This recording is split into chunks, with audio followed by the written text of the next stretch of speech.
Virginia's coastline could open up to drilling in a few years. Mexico's declining production, which could mean problems for United States supply. And one company looks at solar power to generate electricity in a different kind of way. All this and more on today's Energy Scout News.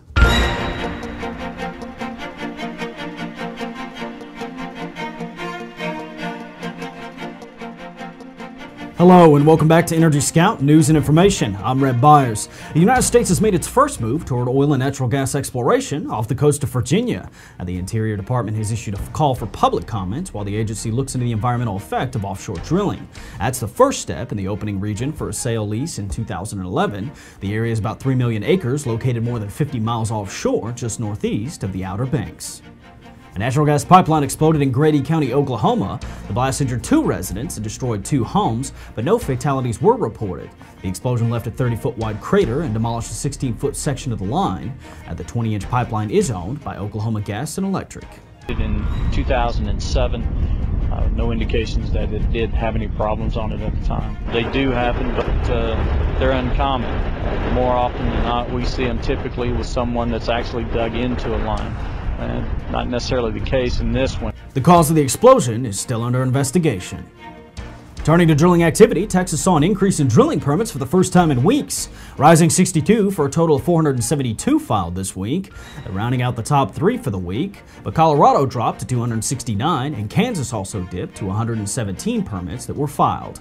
Texas also remained in the top spot for active rigs. The state has 1,050 rigs drilling ahead, which is up by 4 over the previous week.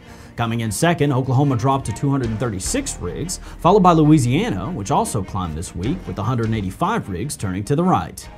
And now for a look at the rest of the country's drilling permits and rig counts. The Energy Scout Network reports that 2,403 rigs are turning to the right in the United States. That's 4 more than last week, with 2,269 on land and 134 offshore. 872 rigs are down and available to go to work. Worldwide rig counts are up to 5,011.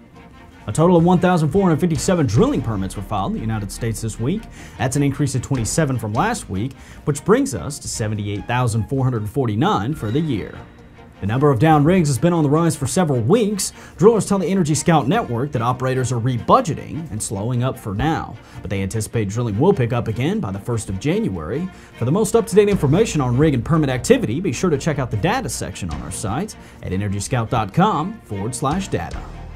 The United States may need to start looking elsewhere for a sizable portion of its oil imports. The United States gets more than 10% from Mexico, but many energy experts are saying the country's declining production and increased demand could mean Mexico will have to stop exporting within the next 4 years.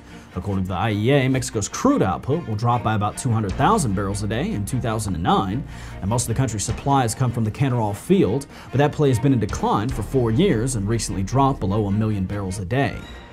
Williams Companies could split off one or more of its businesses. The company could separate its exploration and production unit, the gathering and processing business, or interstate pipeline operations.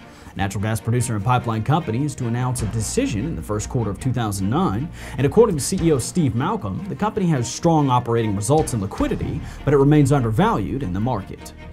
Dynegy is looking into a unique use for solar power that it hopes could reduce fuel costs and cut emissions at existing power plants.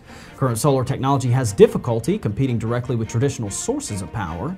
Photovoltaic electricity costs about 4 times as much as coal, but the Dynegy project will study using large arrays of mirrors to direct solar energy to heat water into steam. Now, that steam would drive electric turbines alongside gas-fired turbines, and the study will take place at Dynegy's 578-megawatt plant in Kingman, Arizona. And that's it for today's Energy Scout News. For more information on these stories or more, be sure to check out the news section on our site. And remember, if you have any news tips from around the energy industry, you can email us at news@energyscout.com. As always, we look forward to seeing you tomorrow.